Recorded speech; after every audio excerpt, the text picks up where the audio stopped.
ভারতে একক হিন্দুত্ববাদী রাষ্ট্র কায়েম করতে বিভিন্ন রাজ্যে মোদী সরকারের মুসলমান নির্যাতন একটি পুরনো বিষয়।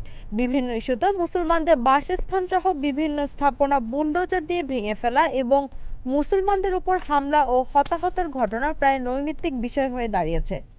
তারই ধারাবাহিকতায় এবার ভারতের উত্তরপ্রদেশের 7 জেলায় অভিযান চালিয়ে মুসলমানদের 280টি ধর্মীয় স্থাপনা ধ্বংস করেছে মোদী প্রশাসন। ধ্বংস করা স্থাপনাগুলোর মধ্যে রয়েছে 225টি মাদ্রাসা, 30টি মসজিদ, 25টি মাজার এবং 6টি ঈদগাহ।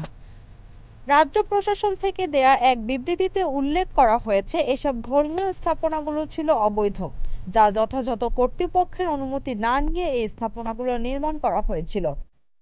ভারতের কেন্দ্রীয় ও উত্তরপ্রদেশ রাজ্য সরকারের আসীন বিজেপি দীর্ঘদিন ধরে অভিযোগ করে আসছে যে অবৈধ ধর্মীয় স্থাপনাগুলো ধর্মীয় উগ্রবাদ ও সন্ত্রাসবাদের প্রশিক্ষণ কেন্দ্র হিসেবে ব্যবহৃত হচ্ছে।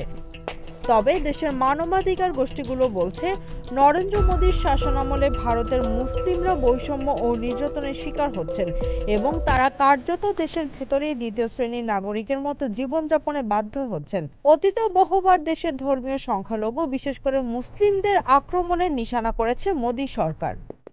Z News, Dhaka.